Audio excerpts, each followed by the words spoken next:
Bismillahirrahmanirrahim. Assalamualaikum warahmatullahi wabarakatuh. Waalaikumsalam warahmatullahi wabarakatuh.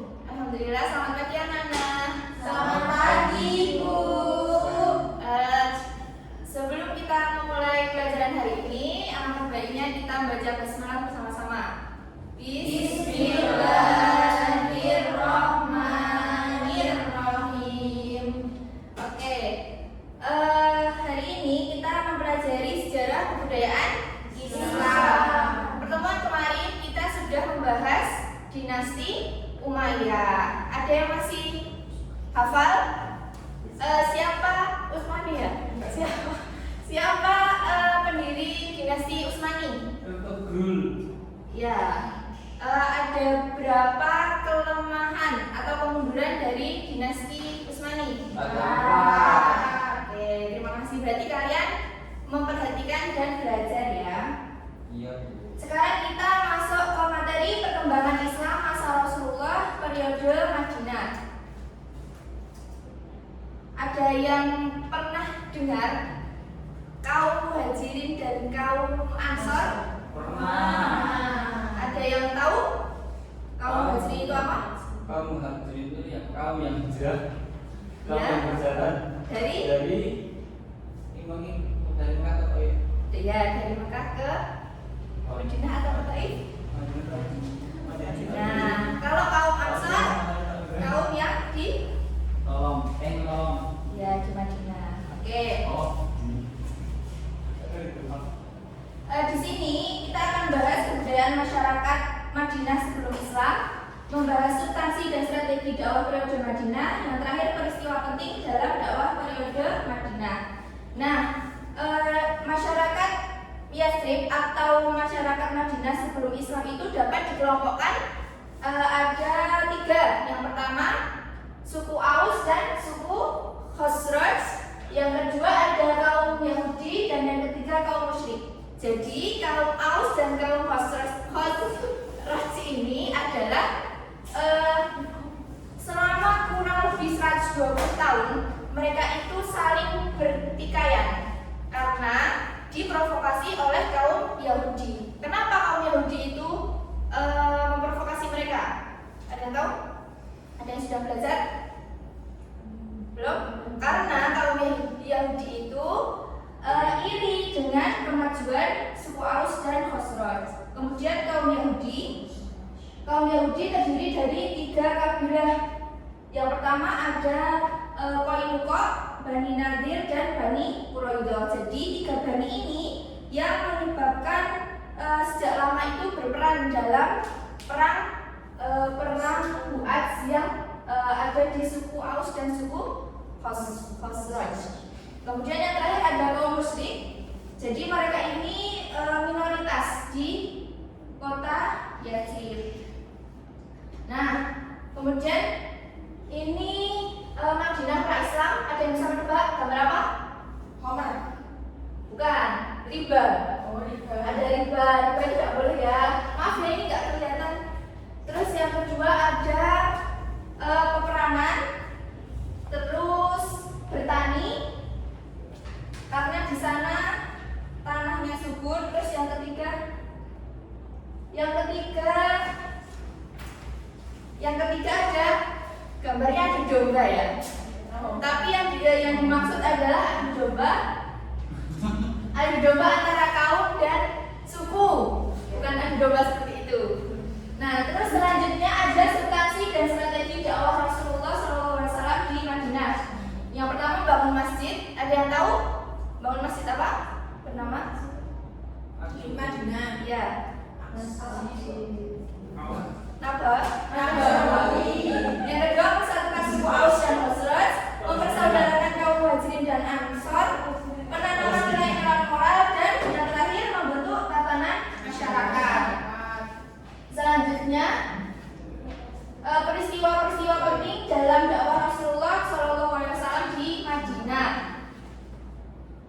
Ada yang pernah mendengar Piagam Madinah? Ya. Ada yang tahu isinya? Mas Adi tahu tentang apa? Peraturan perdamaian antara kaum Islam dan Yahudi. Ya, perlindungan hak Iya, bagus. Terus yang kedua ada respon Nabi terhadap kaum kafir Quraisy. Karena setelah turunnya wahyu, diperbolehkannya umat Islam untuk berperang dalam rangka mempertahankan diri. Umat Islam tidak lagi bersifat pasif dan mengalah terhadap tindakan semena-mena kaum kafir. Nah, dalam sejarah ada dua sebutan perang. Yang pertama perang Ghazwah, yaitu peperangan yang diikuti oleh Rasul terjadi 27 kali. Terus perang Sariyah itu diikuti oleh Rasul yang tidak diikuti oleh Rasul terjadi 47. Ada dua perang apa saja tadi? Ghazwah yang diikuti Rasul, ya, Sariyah yang tidak diikuti Rasul. Nah, kemudian ada peristiwa Badar. Ada yang tahu ceritanya? Perang. Ya, perang. Menang atau kalah kaum muslim? Menang.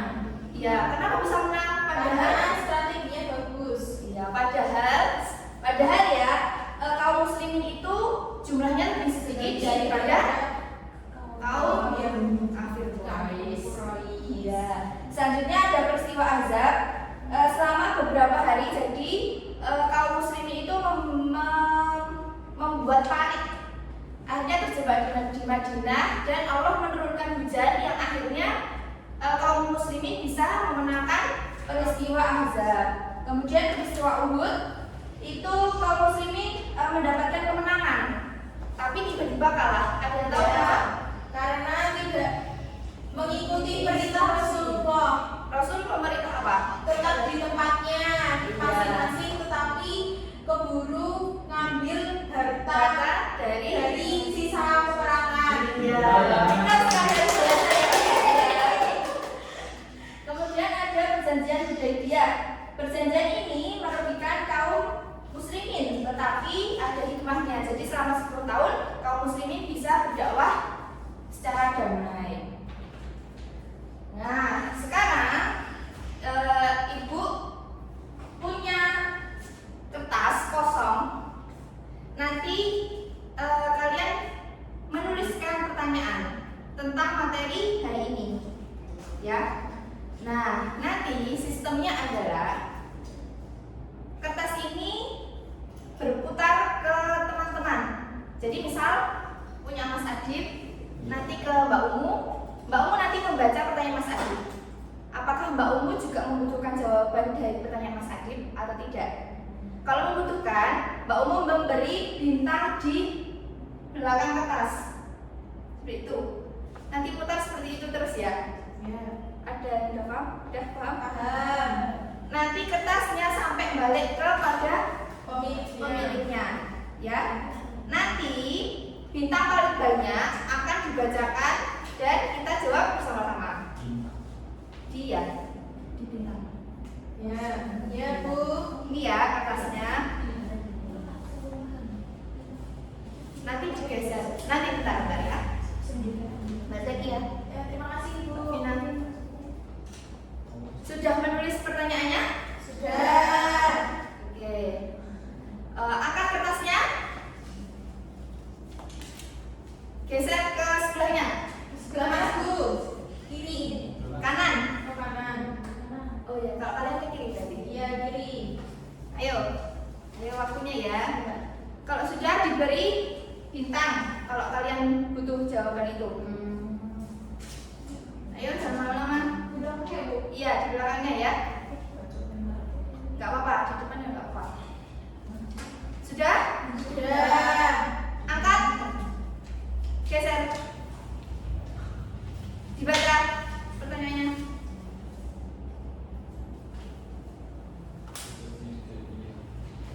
Sudah? Sudah. Angkat, geser.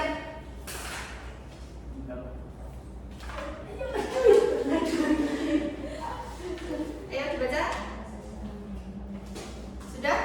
Sudah. Angkat. Geser.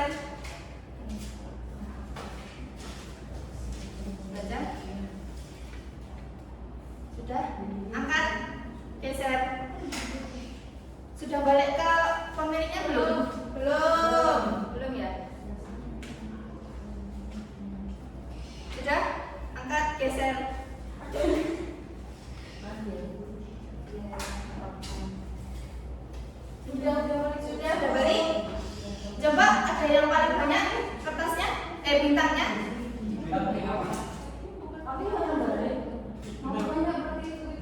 udah balik ke pemiliknya sendiri belum? Satu lagi, Bu. Oh ya, satu lagi berarti. Ya udah Ibu, aku. Oh ya. Ya udah belum? Itu pada belum? Ini aku udah sekarang. Udah. Kurang satu. Udah. Kurang satu. Gak apa, dibaca paling banyak bintangnya mana? Ini ada 4. Ada 4. Ada lebih dari 4? Ini dapat 3. 4. 4. Sudah, yang lain 3 ya? 4. Oh 4. Oke. Ibu bacakan ya. Pertanyaannya. Mengapa di perang Uhud tidak jadi mendapat kemenangan? Ada yang bisa menjawab? Angkat tangan. Mbak Zakia. Bu. Ya. Karena ketika perang Uhud itu sebenarnya kan umat muslim itu sudah menang Ya. dan sudah diperintahkan oleh Rasulullah kalau jangan berpindah dulu dari posisi masing-masing, tapi karena sudah merasa menang, akhirnya kaum muslimin itu ingin mengambil harta rampasan dari perang. Nah, ketika sudah mengambil seperti itu, kaum kafir itu tuh cuma melihat peluang untuk menyerang kaum muslimin, dan akhirnya menyerang kaum muslimin dan kaum muslimin kalah dan tidak jadi menang. Gitu Bu. Oke. Terus pertanyaan kedua, Bu Guru bacakan. Apa saja langkah-langkah yang dilakukan Rasulullah atau strategi Rasulullah di Madinah? Tadi membangun masjid, terus menyatukan suku Aus, Khosraj, mendamaikan kaum Quraisy, Muhajirin dan Ansar. Terus yang penanaman nilai-nilai moral dan membentuk tatanan masyarakat. Oke.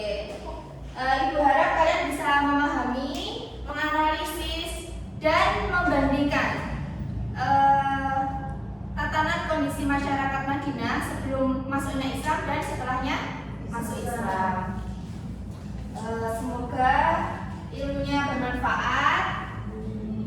Bertemu lagi di pertemuan selanjutnya.